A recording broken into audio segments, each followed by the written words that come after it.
வணக்கம்.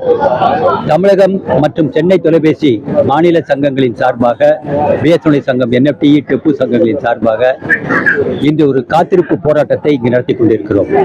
தமிழக தலைமை பொது மேலாளர் திரு பார்த்திபன் ஐடிஎஸ் அவர்கள் கடந்த 4 மாதங்களாக தொழிற்சங்கங்களை சந்திக்கவே இல்லை. எங்களால் நிர்வாகத்தில் பேச்சுவார்த்தை கூட நடத்த முடியவில்லை. மேலும் தமிழகத்தில் சேவை என்பது சீரழிந்து கொண்டு வருகிறது. உதாரணமாக, பிஎஸ்என்எல் நிறுவனத்திற்கு வெளி சந்தாதாரர்கள் ஒருவர் உள்ளே வந்தால் 8 சந்தாதாரர்கள் வெளியே போகிறார்கள்.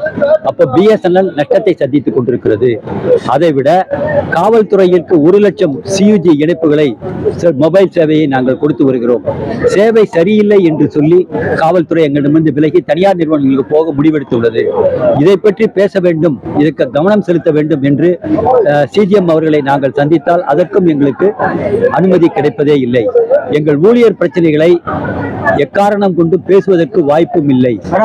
மருத்துவ பிரச்சனைகளை கூட எங்கள் நிர்வாகத்தோடு பேச முடிவதில்லை. இதற்கு அடிப்படையான காரணம் திரு பார்த்திபன் சிஜிஎம் அவர்களும் அவருக்கு உதவியாக இருக்கக்கூடிய ஜிஎம்ஹெச்ஆர் துளசிராமன் அவர்களும் தான் காரணம். கடந்த 5 மாதங்களாக பேட்டி இல்லாமல் இருப்பது நிர்வாகத்தை சீரழிக்கிறது, பொதுமக்களையும் சீரழிக்கிறது என்ற தன்மையில் இந்த சேவையை மேம்படுத்த வேண்டும் என்றும் ஊழியர்களுக்கு நலன் கிடைக்க வேண்டும் என்பதற்காக நாங்கள் இந்த போராட்டத்தை நடத்தி கொண்டிருக்கிறோம். இந்த நிமிடம் வரை எங்களை பேச்சுவார்த்தைக்கு நிர்வாகம் அழைக்கவில்லை. இது தொடர்ந்தால், இந்த நிலை தொடர்ந்தால் எங்கள் போராட்டம் மேலும் தீவிரமாகும். S Chellappa, AGS BSNL employees union. இன்றைக்கு பிஎஸ்என்எல் எம்ப்ளாயிஸ் யூனியன், என்எஃப்டிஇ, டெப்பு ஆகிய சங்கங்கள் இணைந்து நடத்தக்கூடிய இந்த போராட்டத்தினுடைய மைய விஷயமாக இருப்பது, இந்த பொது மேலாளர், தலைமை பொது மேலாளர் திரு பார்த்திபன் அவர்கள் பொறுப்பெடுத்து கிட்டத்தட்ட 9 மாத காலம் ஆகிறது. தொழிற்சங்கங்களை சந்திப்பதில்லை, ஊழியர்கள் பிரச்சனையை காது கொடுத்து கேட்பதில்லை. அவசரமாக சந்திக்க வேண்டிய நமது தோழர் செல்லப்பா குறிப்பிட்டது போல மெடிக்கல் பிரச்சனை என்று சொன்னால் சந்திக்க முடிவதில்லை. இது மட்டுமல்ல, நமது சேவை, செல் சேவை மிக மோசமாக இருக்கிறது. அதை அவர் கவனத்திற்கு எடுத்து சென்று ஊழியர்கள் மற்றும் அதிகாரிகளை அதில் முழுமையாக ஈடுபடுத்தி அந்த சேவையை சரி செய்ய வேண்டும் என்று சொல்லி பலமுறை முயற்சித்தோம். எந்த விதமான பதிலும் அவரிடமிருந்து வரவில்லை. அவர் சென்னை தொலைபேசி மற்றும் தமிழ்நாடு ஆகிய 2ற்குமான தலைமை பொது மேலாளராக இருக்கிறார். வேலைபளு அதிகம் என்கிறார்.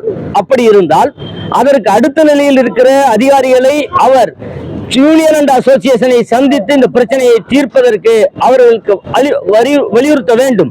அதையும் செய்வதில்லை. ஆகவே கடந்த 5 மாத காலமாக நாங்கள் தொடர்ந்து பல கடிதங்களை கொடுத்திருக்கிறோம், போராட்ட அறிவிப்புகளை கொடுத்திருக்கிறோம். எங்களுடைய அகில இந்திய செயலாளர்கள் டெல்லியில சிஎம்டி அளவில் இதை பற்றி பேசியிருக்கிறார்கள். சிஎம்டி வந்த பொழுது ஒரு மாத காலத்திற்கு முன்பாக நாங்கள் அவரை நேரடியாக சந்தித்து இவருடைய அணுகுமுறை குறித்து பேசியிருக்கிறோம். எந்த விதமான முன்னேற்றமும் வரவில்லை.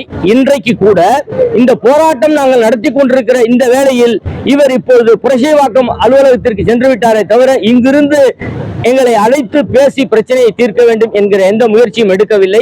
ஆகவே சேவையிலும் சரி, ஊழியர்கள் பிரச்சனையிலும் சரி, இவர் மிக மோசமாக நடந்து கொள்கிறார். இவர் இப்படி இருந்தால் பிஎஸ்என்எல் நிலை ஏற்கனவே மோசமாக இருக்கிறது. இதுபோல அதிகாரிகள் இன்னும் மோசமான நிலையை அடையும். ஆகவே பிஎஸ்என்எல்லை சீர் செய்வதற்காக நடத்தப்படுகிற போராட்டமாக இதை நாங்கள் கருதுகிறோம். நடராஜன், ஏஏபி தலைவர், தமிழ்நாடு.